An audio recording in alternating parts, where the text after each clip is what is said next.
Hey everybody, Jazzy here. Here's the recap for, wait for it, Year 20 of Thrill of the Grill, my solo barley world over on Twitch. This year it is finally time to start work on our MOONROCK farm. Now, there are a few ways to farm Moonrock with the Moonstone event. On the most basic level, you can surround the Moonstone with any non-wall obstacles such as statues or end tables, and mobs will get stuck on them and just turn to suspicious Moonrock when the event ends. You can also set up pig houses near the event and all the werepigs will turn to Moonrock during the event. Or you could use vargs, as Gabriel has demonstrated. Now, vargs are interesting because their hounds will disassociate with them at the start of the event, and as long as the varg is aggroed on you, it will continue to summon more and more hounds, which will also become disassociated. So from a single varg, you can get like 3 summons of hounds by the time the event ends, which can be mined for quite a bit of Moonrock. So here's what I'm gonna do with the Moonstone.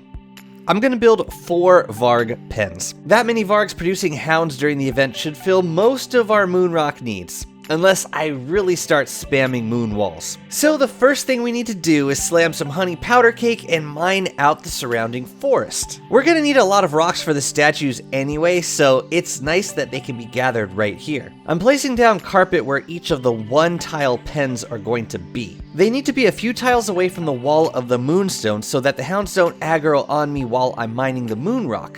But if they're too far away, then they can potentially spawn hounds inside the walls. So for each pen, I'm going for like a 5-tile distance from the moonstone. I'm using moon crater turf for the center zone, and it's making some really weird interactions with the surrounding turf. On one side, it creates these clean corners, and on the other side, it makes a weird, jagged diagonal. So to accommodate this, I will make a diagonal shape on one side with the statues, and right angle corners on the other side. While I'm working on this build, I'm also planting some tomato and onion back home in preparation for the next batch of moqueca. If you've watched my guide on easy farming, this is basically what I'm doing here. I'm planting 10 in each plot, I'm tending them once, and then leaving them to grow while I work elsewhere. Because both crops are in season, this will guarantee we get the crop plus 1 seed back, which is all I really want. It is so nice to passively grow crops this way.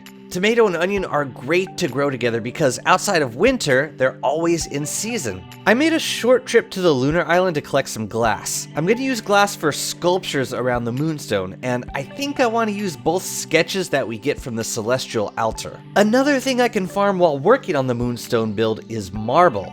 They take a while to grow, but it's gonna take some time moving all these statues into position, so I'd say we have the time to let it grow. This video brought to you by Action Q Reborn, which is the mod you see here that lets me auto-plant beans. And later it's gonna let me auto-mine them. The moonstone is conveniently situated near a sinkhole, so as I got hound waves while building out here, I would just duck into the caves to cancel the wave. Because this is a dedicated server, I also have the option of just logging out to cancel the wave, but I don't want to be seen as taking advantage of a feature that not every player will typically have. I had set up a bunch of Hornicopia statues before deciding that I wanted pond statues instead, so I'm hammering them all to get the cut stone back. But at least this only costs us 2 rocks each to rebuild a statue. Taking another break to harvest the crops.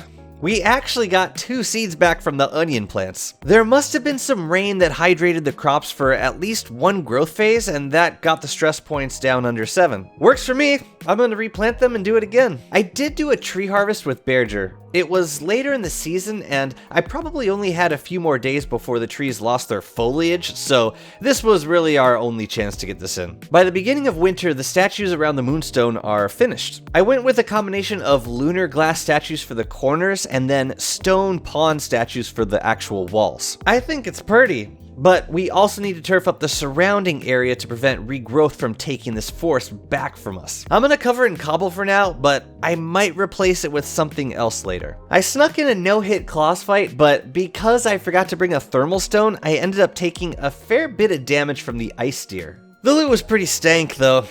I'm starting to block more unfavorable claw spawners with signs now that I know where most of them are. Eventually I would love to get a battle arena for the fight, but that will be a luxury build. Okay, I really need to pick these logs now. You're actually looking at 2 years worth of log harvesting on this ground. That's wood from 320 birch nut trees.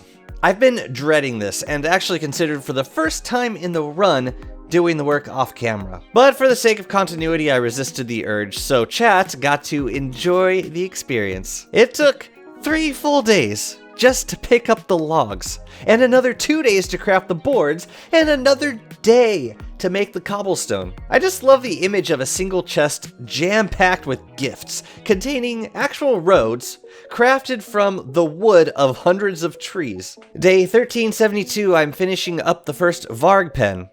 Gabriel was recommending I place some statues inside the walls, just in case hounds eventually bite their way through the walls, the VARG won't escape. We also need to build a bait pen, and it needs to be at least 3 tiles away from the VARG. I'm not 100% sure on the mechanics of this, but I assume that this bait will keep the hounds separated from the VARG and prevent the hounds from attacking us while we keep the aggro of the VARG during the event.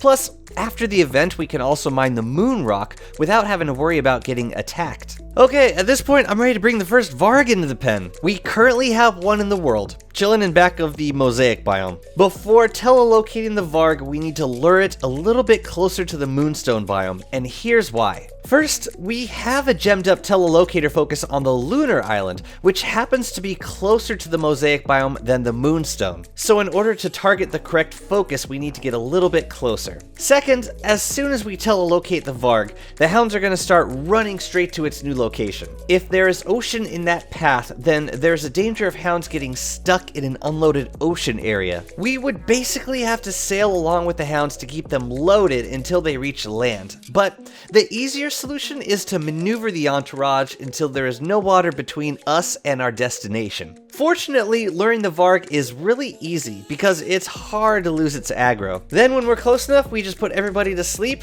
and zap the big dog. And the VARG is safely in the pen, and the hounds are safely banging their heads against the wall of the bait pen. Now we just need to keep hunting until we can find 3 more. By the way, in honor of the legacy of a mighty Don't Starve YouTuber, this VARG shall henceforth be known as Dog Gianni. While we're scouring the land for suspicious tracks, I'm taking the time to dig all of the remaining juicy berry bushes from the world. I have a farm idea in mind, and I'm gonna need all of the bushes I can get my hands on. We can get more berry bushes from the loot world, but because I will be using these to actually farm food and not to decorate, I'd prefer to get them from my main world. I'm also throwing up some more boats at the seaweeds. Now, I don't have any more starters at the moment, but I do hope to go hunting for more seaweeds soon, just to maximize the number of barnacles we can collect every harvest. Now, because of the wildfire that sent half of my pig farm up in flames last year, I am exploring a few options for keeping the area near the edge of the Oasis Desert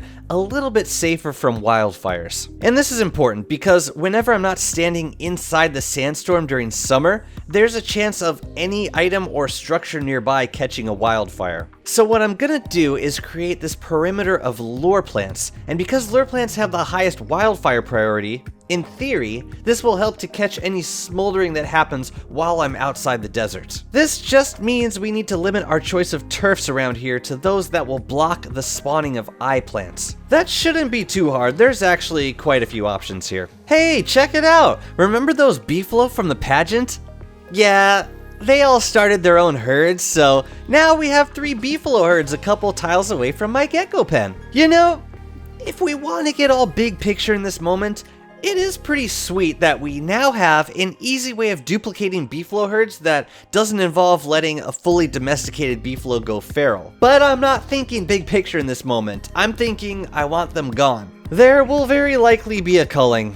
And soon. I will give plenty of warning beforehand, should you care to avert your eyes. After the first hound wave of summer, Warley snuck in a no-damage antlion kill. It's pretty fun running circles around her with the Magiluminescence and Road.